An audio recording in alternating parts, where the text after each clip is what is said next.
Un maxi sequestro di oltre 93 kg di cocaina, l'arresto di 2 cittadini croati è il risultato di un'operazione della Guardia di Finanza in Friuli. Buona parte della droga nascosta in un boschetto a Bagnaria.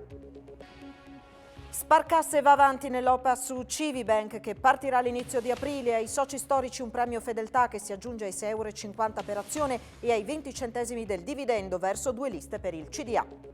Saranno operativi da domani gli sconti carburante promossi dal governo Draghi. Oggi l'assessore Scocimarro ha avviato i contatti con i gruppi che gestiscono gli impianti per il super sconto regionale. Il 72% degli studenti che ha vissuto la DAD ha subito sofferenze a causa dell'isolamento didattico. A rivelarlo un'indagine tra le superiori di Udine che racconta le difficoltà di apprendimento e il nervosismo tra i giovani. La Giunta di Udine ha annunciato il ritorno di Friuli Doc dall'8 all'11 settembre. Tra le location della festa la novità dei Giardini del Torso. Franz, speriamo sia l'edizione del ritorno alla normalità.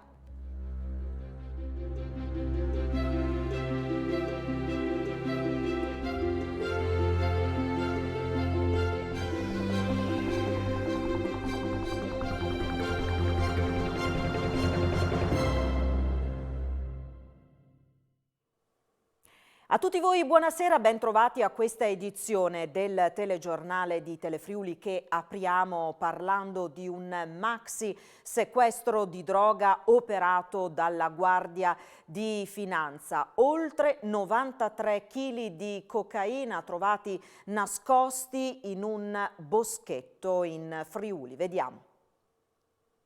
Quasi un quintale di cocaina in un boschetto nelle campagne friulane. L'incredibile scoperta è stata fatta dalla Guardia di Finanza che ha sequestrato, per l'esattezza, 93,5 kg di droga e arrestato 2 croati. L'operazione è ancora sotto stretto riservo, ma si è saputo che tutto è nato dall'intuito degli investigatori delle Fiamme Gialle. I finanzieri hanno notato un furgoncino e un altro mezzo percorrere ripetutamente una rotonda nella zona di Cervignano. È bastato questo a porre le Fiamme Gialle alle calcagna del furgone fino a un boschetto di Bagnaria Arsa. I militari sono così entrati in un vicino capanno dove hanno arrestato 2 croati, mentre nella boscaglia sono stati rinvenuti 66 kg di stupefacente. Successivamente i finanzieri hanno perquisito l'altro veicolo, nel quale sono stati trovati 5,5 kg di cocaina. Infine, nello stesso boschetto sono stati recuperati altri 22 kg di droga. L'arresto dei 2 uomini, fatto sabato scorso, è stato convalidato oggi dal GIP di Udine Emanuele Lazzaro. Si tratta del terzo maxi sequestro di cocaina in zona, dopo il quintale trovato in una casa di Aiello e 55 kg sequestrati, sempre a Bagnari Arsa, lo scorso anno.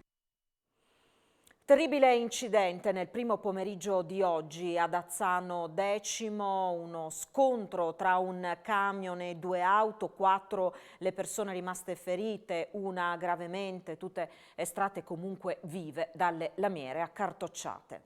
4 persone ferite in modo serio e una grave, ma poteva essere peggiore il bilancio del tremendo incidente accaduto attorno alle 14 in via Fiumicino, la strada che porta da Azzano Decimo a Corva. Pauroso lo scenario che si sono trovati di fronte i soccorritori arrivati sul posto. Una Opel Astra era incastrata sotto a un camion che si era ribaltato su un fianco, mentre un Audi A1 rossa era volata giù dalla scarpata dopo aver superato il guardrail.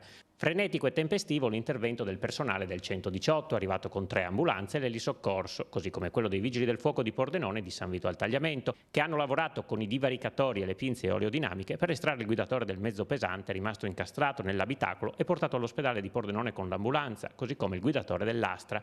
Peggio è andata alle 2 donne a bordo dell'Audi, soccorse sul campo adiacente alla strada, dove sono volate con l'auto. Dopo le prime cure sul posto, una di loro è stata trasferita con l'elisoccorso all'ospedale di Udine, l'altra è stata caricata su un'ambulanza diretta al Santa Maria degli Angeli. Sul luogo dell'incidente anche la polizia locale di Azzano Decimo per i rilievi. Secondo una prima ricostruzione, il camion avrebbe colpito il guardrail sbandando e andando a scontrarsi frontalmente con l'Audi per poi proseguire la corsa su un lato andando a schiantarsi sull'Astra.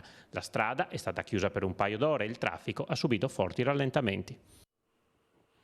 Viene effettuata proprio in questi momenti, è in programma in queste ore l'autopsia sul corpo di Enzo Minisini, il pensionato di 75 anni morto con un colpo di pistola alla testa mercoledì mattina nelle campagne di Caporiacco in comune di Colloredo di Monte Albano. Grazie all'esame eseguito dal medico legale Antonello Cirnelli si potrà finalmente stabilire se l'uomo si sia suicidato puntando contro se stesso la pistola calibro 7,65 dopo aver esploso 3 proiettili verso la 43enne etiope Firevoin Ghebri Sillassè ferendola. L'autopsia comunque rappresenta un importante tassello per confermare o meno se la sparatoria nel vigneto di Caporiaco sia da considerare un tentato omicidio-suicidio. Già nei giorni scorsi la Procura di Udine aveva escluso il coinvolgimento di una terza persona nella morte del pensionato.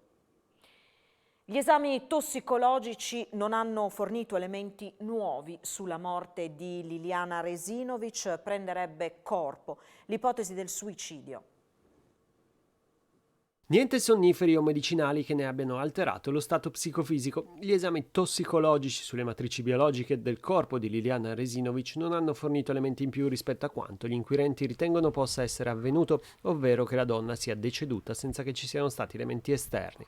La Procura della Repubblica, guidata da Antonio De Nicolo, e la squadra mobile della Questura di Trieste stanno lavorando al fine di scartare tutte le ipotesi e il gesto volontario resta quella più accreditata. La donna era scomparsa da casa il 14 dicembre, il suo corpo era stato ritrovato il 5 gennaio, sempre nel rione di San Giovanni, avvolto in alcuni sacchi, tra cui un paio sulla testa che verosimilmente ne hanno causato la morte.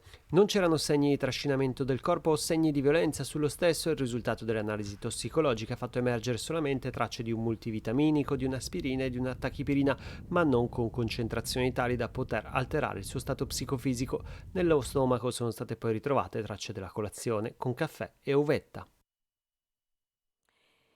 L'OPA di Sparcasse su Civibank partirà all'inizio di aprile. La banca altoatesina ha deciso oggi di riconoscere ai soci storici della Cividale un premio fedeltà di 40 centesimi per ogni warrant. È naufragato invece il dialogo con il CDA della Civibank. Tutti i dettagli di questa operazione, le novità per i soci e lo stato dei rapporti fra le due banche in una nostra intervista esclusiva all'amministratore delegato della Sparcasse, Nicola Calabrò, che trasmetteremo questa sera alle 20:15 nella sua versione integrale. Ma vi anticipiamo ora alcuni passaggi. Oggi siamo quindi in una situazione che ha visto importanti azionisti aderire alla nostra proposta di sottoscrivere un impegno irrevocabile alla consegna delle azioni in offerta pubblica e quindi crediamo che nel momento in cui l'OPA partirà, ovvero la prima settimana di aprile, la nostra banca potrà contare su una quota di preadesioni che sommata alla nostra ci porterà a superare il 35% del capitale. L'elemento di novità di oggi è quello che abbiamo appena annunciato, ovvero che abbiamo deciso di rivolgere a questa categoria di azionisti, che sono quelli titolari dei warrant, un premio fedeltà. Coloro che sono titolari dei warrant e contemporaneamente sono anche clienti della banca ricevono un ulteriore corrispettivo pari a 0,40 per azione. Il prezzo complessivo di ciò che si offre a colui che è contemporaneamente azionista e titolare di warrant, un prezzo che supera i 7 euro, rispetto ai 6,50 euro che sono invece il prezzo che è rivolto a chi è semplicemente azionista e non ai warrant. Noi ovviamente manteniamo il prezzo anche se la banca distribuisce un dividendo di 0,20 euro senza andare a toccare anche il prezzo tenendo conto di questo nuovo elemento. Il rapporto tra i due CDA, quello di Sparcasse e quello di Civibank? Purtroppo dopo intensi momenti di dialogo prendiamo atto che su temi purtroppo di governance, non tanto di progetto futuro della banca e di progetti industriali, ma su temi di governance non si è raggiunto un consenso di cui ci rammarichiamo perché credevamo di aver fatto importanti concessioni anche su questo argomento della governance. Siamo in attesa che il CDA di Civibank formalizzi questa propria posizione nei nostri confronti. Probabilmente saremo nelle condizioni di poter presentare anche noi una nostra lista, che purtroppo diventa una lista alternativa a quella che esprimerà il Consiglio di amministrazione di Civibank, e questa lista dovrà essere fortemente rappresentativa di soggetti del territorio. Tutti i dettagli dell'operazione dunque nell'intervista integrale all'amministratore delegato di Sparcasse Calabrò alle 20:15. Parliamo adesso del mercato del lavoro con dati interessanti che riguardano il mese di gennaio, oltre 30.000 assunzioni registrate, dati in crescita anche rispetto al periodo pre-pandemico. Continua a crescere il numero di nuove assunzioni in Friuli Venezia Giulia, raggiungendo e superando i numeri pre-pandemici. In particolare sono 31.570 le assunzioni registrate nel solo mese di gennaio 2022, il 23,1% in più rispetto allo scorso anno e il 5,8% in più rispetto al 2019. È quanto emerge dall'analisi dell'Osservatorio regionale del mercato del lavoro, che sottolinea come il saldo occupazionale tra assunzioni e cessazioni sia positivo di 11.900 posizioni di lavoro, lo stesso del biennio 2020-2021, mentre ancora un po' attardato rispetto al 2019. Delle 19.500 cessazioni di rapporto di lavoro registrate, 12.000 sono motivate da scadenza di contratto, testimoniando la forza in regione dei lavori a termine. 5.000 sono dovute a dimissioni volontarie, molto spesso associate al ricollocamento nello stesso settore. L'osservatorio segnala anche la crescita dell'avvio di nuove imprese, in particolare del settore delle costruzioni con il 28,3% e delle attività immobiliari con il 32,5%. La tendenza sembra confermata anche per febbraio, ha commentato Carlo Scorvino, responsabile dell'osservatorio regionale. Non si segnalano situazioni particolarmente gravi dovute al caro energia, anche grazie a un intelligente utilizzo della cassa integrazione. Nel 2021 sono aumentate del 13% in regione le famiglie che hanno presentato l'ISEE necessario per accedere a diverse prestazioni sociali. 34.000 nuclei non raggiungono i 6.000 euro. Una famiglia su 5 tra quelle che in Friuli Venezia Giulia hanno presentato l'ISEE vive in una situazione di disagio economico. Oltre il 20% non raggiunge i 6.000 euro, percentuale che sale a 26 a Trieste e scende a 16 a Pordenone. Lo fa sapere Alessandro Russo, ricercatore dell'IRES del Friuli Venezia Giulia, che ha rielaborato i dati INPS. L'ISEE individua le condizioni economiche effettive delle famiglie, prendendo in considerazione tra l'altro reddito, patrimonio immobiliare e mobiliare. Nel 2021 sono state quasi 166.000 in regione le famiglie che hanno presentato una dichiarazione sostitutiva unica per il calcolo dell'indicatore della situazione economica equivalente ordinario, il 13% in più rispetto all'anno precedente, la media è di 2,7 componenti per nucleo. Friuli Venezia Giulia e Trentino Alto Adige sono le regioni con la maggiore crescita di famiglie con ISEE. L'ulteriore aumento rispetto a quello già registrato nel 2019, con l'introduzione del reddito di cittadinanza, è legato ai nuovi sostegni alle famiglie in difficoltà economiche per il Covid, misure che richiedono la presentazione dell'ISEE. In regione sono 34.000 i nuclei con indicatore inferiore ai 6.000 euro, pari al 20%. Il 13% supera i 30.000 euro rispetto al dato nazionale del 9,8%. La media dell'ISEE in regione nel 2021 è di 16.877 euro contro i 12.880 euro a livello nazionale. I valori più alti si registrano a Pordenone e Udine, quelli più bassi a Gorizia e Trieste. Tra quanti hanno presentato la dichiarazione per il calcolo dell'ISEE prevalgono i nuclei monopersonali, 29%. Questi ultimi e le famiglie numerose con 6 o più componenti presentano l'ISEE medio più basso. Restiamo in tema. Per le famiglie con ISEE inferiore ai 10.000 euro arrivano a Udine i buoni scuola. Le famiglie il cui ISEE non supera i 10.000 euro saranno beneficiarie dei buoni scuola Fior Benvenuto Elia, destinati agli alunni iscritti alle scuole primarie e secondarie di primo grado, nati e residenti nel territorio della provincia di Udine. Come emerso nel corso della conferenza stampa di giunta, i buoni dell'importo complessivo di 100.000 euro serviranno per l'acquisto di materiali e strumenti necessari allo svolgimento delle attività didattiche. Per l'assessore all'istruzione Elisabetta Marioni si tratta di una misura preziosa per garantire il diritto allo studio e agevolare le famiglie che si trovano in condizioni economiche disagiate. Il bando uscirà, penso, nel prossimo mese e ci sarà una domanda da fare di tipo online e verrà erogato un buono elettronico che poi le famiglie potranno utilizzare in una serie di librerie e cartolibrerie indicate. Il Comune ha anche messo a disposizione 24.000 euro per l'acquisto di libri di testo che non sono concessi in comodato gratuito. E a proposito di scuola, facilmente irritabili e demotivati per quanto riguarda l'apprendimento sono alcune delle conseguenze sui ragazzi della DAD, è quanto emerge da uno studio su un campione di 1.300 giovani a Udine. È mancata la dimensione sociale, il rapporto con gli insegnanti è peggiorato, l'umore è diventato irritabile, la motivazione dell'apprendimento è crollata, anche l'attenzione e l'interesse per le lezioni sono diminuiti e la grande maggioranza dei discenti ha utilizzato altri dispositivi durante le lezioni. E quanto emerge dall'indagine conoscitiva l'impatto emotivo della DAD sugli adolescenti realizzata su un campione di oltre 1300 studenti della provincia di Udine, condotto in collaborazione tra diversi enti, in particolare Comune, Assessorato alla Salute e Benessere Sociale, l'Azienda Sanitaria Universitaria Integrata e l'Università degli Studi di Udine, con il Dipartimento di Lingue e Letterature, Comunicazione, Formazione e Società e l'Associazione Culturale Territori delle Idee. Un riscontro di positività soltanto appunto in meno di 2 su 10. Per gli altri un peggioramento sia della socialità, delle relazioni e della motivazione allo studio, oppure in un terzo dei casi diciamo in qualche modo indifferenza. Questo poi sicuramente avrà avuto un impatto anche sulla performance scolastica, perché sappiamo che l'emotività è una delle molle maggiori per determinare l'interesse allo studio e condizionare anche le capacità di apprendimento e di memoria.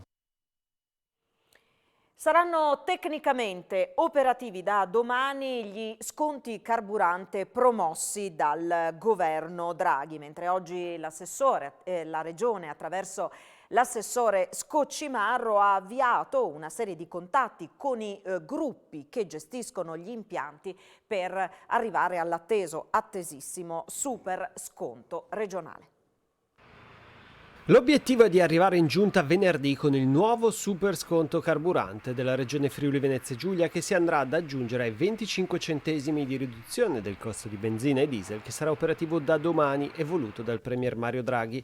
L'assessore regionale Fabio Scoccimarro, come anticipato nei giorni scorsi e in stretta sinergia con l'assessore alle finanze Barbara Zilli, ha avviato oggi le interlocuzioni con le compagnie petrolifere. Contando appunto nella collaborazione delle case petrolifere, ho chiesto loro uno sconto come 1 anno e mezzo fa, affinché ci sia un prezzo inferiore al carburante che si affianchi al super sconto della regione, che come 1 anno e mezzo fa andrà a portare la benzina fino a 29 centesimi di sconto, e anche ai 25 centesimi di ulteriore sconto che in questo momento il governo nazionale sta attuando. Quindi l'obiettivo è quello di essere concorrenziali con la vicina Slovenia, arrivare al loro stesso prezzo e, perché no, anche più basso. L'ipotesi è di uno sconto di ulteriori 29 centesimi, che potrebbe quindi avvicinare il prezzo imposto dalla Slovenia, che ha bloccato il carburante a poco più di 1,5 euro al litro. Sul tema è intervenuta anche la consigliera di Forza Italia Mara Piccin, la quale ha sottolineato la necessità di una risposta rapida da parte della regione per far fronte alla concorrenza austriaca e slovena. Sono 5 le vittime del Covid-19 in Friuli Venezia Giulia nelle ultime 24 ore, con 4 pazienti ricoverati in terapia intensiva, 134 persone negli altri reparti, 1433 i nuovi contagi riscontrati. La fascia più colpita, con un caso su 5, è quella tra i 40 e i 50 anni. Sono risultati positivi anche 6 ospiti e 13 operatori delle residenze per anziani, 56 i casi nella sanità regionale. Oggi davanti al Parlamento italiano il Premier Mario Draghi ha ribadito la necessità di un fronte comune contro l'aggressione russa all'Ucraina, ribadendo quanto si sono detti con i leader, i capi di Stato degli altri paesi nel corso del vertice che si è svolto ieri da Palmanova.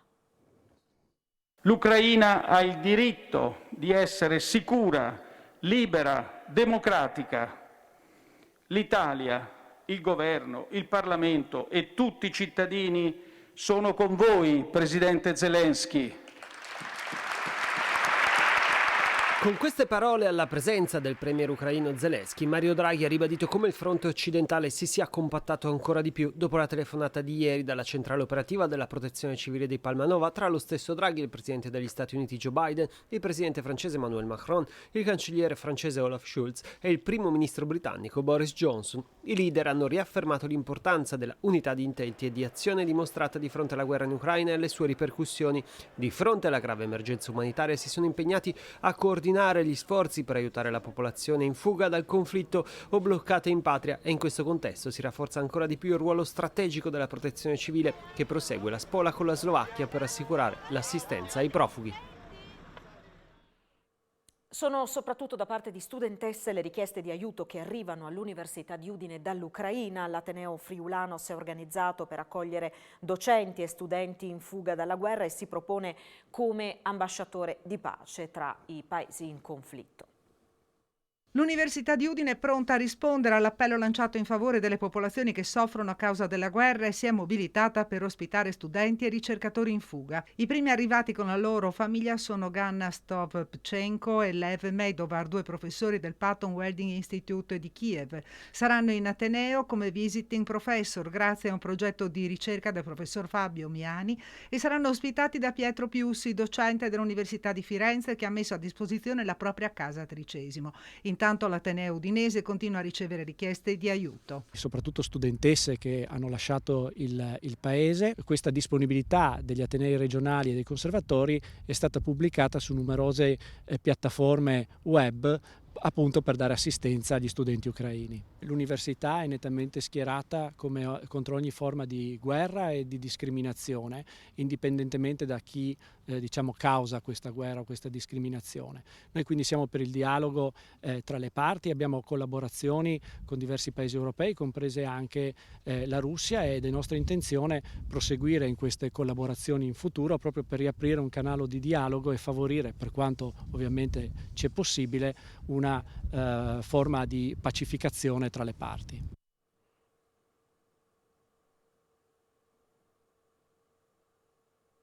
Studenti ucraini che da anni vivono in Friuli accolgono i loro connazionali fuggiti dalla guerra e si mettono a disposizione per insegnare loro l'italiano. Succede all'Isis Manzini di San Daniele. La solidarietà nei confronti del popolo ucraino passa anche da queste parti. I più giovani stanno dando un grande esempio. Stanno dando un grande esempio e ci rendono orgogliosi di avere ragazzi così disponibili. Noi abbiamo accolto l'appello di alcune famiglie di origine ucraina i cui ragazzi studiano nel nostro istituto per fare sia una raccolta di generi, sia di vestiario, sia di alimentari, e adesso ci stanno chiedendo generi che possono essere utilizzati per bambini e parafarmacie. Noi abbiamo la raccolta interna, in più abbiamo alcune associazioni del San Daniele che si appoggiano a noi e quindi riusciamo anche a essere di supporto. In aggiunta, con 3 famiglie che sono arrivate, l'amministrazione comunale ci ha chiesto se avevamo dei ragazzi di madrelingua che potessero aiutare nelle traduzioni, e da sabato pomeriggio questi ragazzi stanno cercando di essere di supporto a queste famiglie che hanno anche ragazzi della loro età all'interno, e quindi stiamo preparandoci anche ad accoglierli qui a scuola. Quanti saranno? Al momento ci sono 4 ragazzi, sembrano 3 ragazze e un ragazzo, metà tra i 14 e i 16 anni. È stato convalidato oggi dal GIP di Udine l'arresto di un algerino di 30 anni indagato per tentato omicidio. Stando alle accuse, domenica scorsa l'uomo avrebbe colpito al capo con un mattone la compagna, una 25enne dell'Est Europa, mentre si trovavano in una casa disabitata di Cavalicco, in comune di Tavagnacco, causandole una lesione alla nuca che avrebbe potuto essere fatale e rompendole il setto nasale e uno zigomo. La reazione sarebbe stata scatenata dal fatto che lei lo aveva svegliato. La ragazza, che sarebbe stata in almeno 2 altre occasioni aggredita dal compagno, è riuscita a trovare aiuto in un'abitazione vicina. Poi è stata soccorsa da un'ambulanza e portata in pronto soccorso. Sul posto i carabinieri, ai quali l'algerino ha riferito che la donna si era ferita cadendo, ipotesi esclusa dai sanitari che hanno visitato la 25enne. Il GIP ha disposto per l'uomo la misura di custodia cautelare in carcere. E non si è ancora presentato alla caserma dei Carabinieri di Azzano Decimo il pakistano 26enne che ieri ha provocato un incidente stradale a Chions e causato il ferimento di 7 connazionali che stava trasportando su una Citroën C8 e dell'autista di una BMW coinvolta nel sinistro. L'uomo dopo l'impatto era scappato a piedi. Gli uomini dell'Arma lo hanno denunciato in stato di libertà e risulta indagato per fuga in seguito a incidente e lesioni non gravi, reato per cui non è previsto l'arresto. Il pakistano ha risposto al telefono ai carabinieri, ma ha preferito non presentarsi alla stazione dei militari che lo stanno monitorando. Dagli approfondimenti effettuati risulterebbe non avere la patente. Su di lui inoltre pende l'ombra del caporalato nei confronti dei connazionali che stava accompagnando al lavoro. Indagini su questi fronti sono ancora in corso. Condannati dal Tribunale di Udine 2 imprenditori accusati di aver tentato di non pagare 4 milioni di euro di tasse e IVA creando una nuova società. La vicenda risale al 2017 quando, secondo il capo di imputazione, un uomo di 53 anni di Martignacco e uno di 75 di Gorizia diedero vita ad una nuova società cedendole un ramo d'azienda dell'impresa originaria. Di tutt'altro avviso il difensore del 53enne, l'avvocato Luca Zanfagnini, per il quale l'operazione fatta alla luce del sole si era resa necessaria per portare a termine alcuni cantieri pubblici dopo una richiesta di sequestro conservativo per una presunta evasione IVA. La quarta commissione consiliare ha ascoltato oggi i pareri dei sindaci del Tagliamento sul futuro della sicurezza del fiume.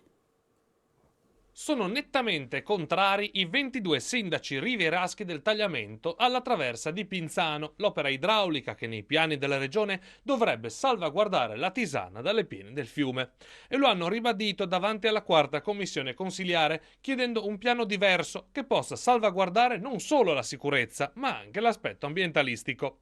Io stesso ho dei dubbi sulla traversa di Pinzano, ha detto l'assessore alla difesa dell'ambiente Fabio Scoccimarro, ma non ci si può limitare a dire di no. Solo uno studio progettuale, al momento inesistente, potrà dirci se l'opera del medio corso sia realizzabile e sia efficace.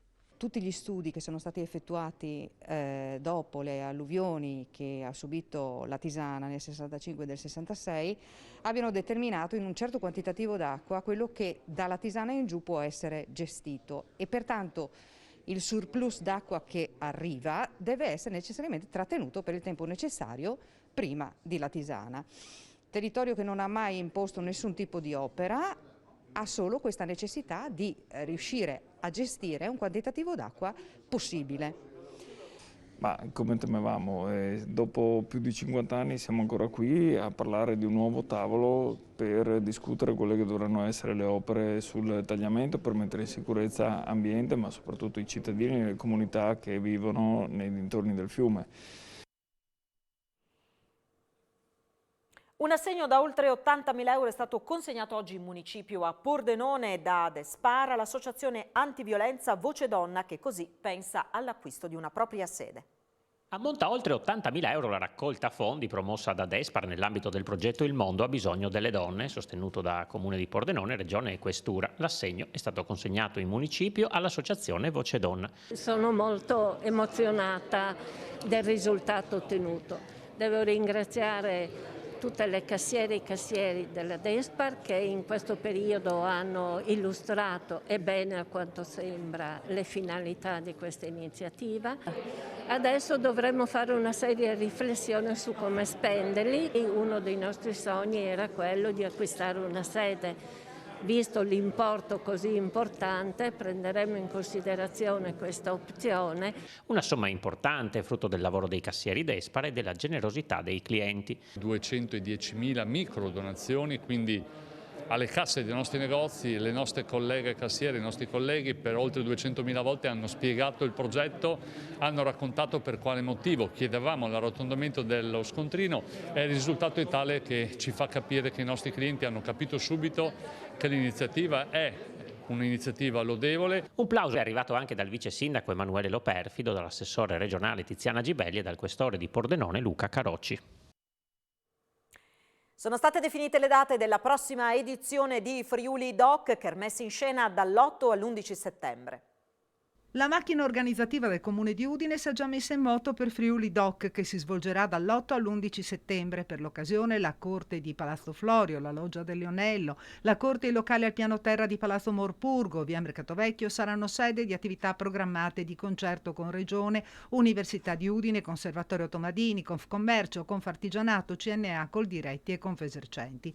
Le altre aree coinvolte sono via Gemona, piazzetta San Cristoforo, piazza 20 settembre, Largo Ospedale Vecchio, Giardini del Torso, piazza Venerio, piazza Duomo, piazzale della Patria del Friuli, via Vittorio Veneto e via Aquileia. Anche quest'anno vogliamo che questa manifestazione si presenti al meglio con il suo nuovo format, con un'integrazione fra Udine sotto le stelle, dove sono protagonisti i ristoranti e i bar di Udine, e Friuli Doc, diciamo, tradizionale, con le Pro Loco. E vogliamo che continui a essere caratterizzata questa manifestazione nella sua eleganza, sicurezza e quindi con il servizio al tavolo che verrà incentivato con un 20% di sconto sulla tariffa per gli operatori che decideranno di adeguarsi a questa modalità che è stata apprezzata dai visitatori e dai turisti.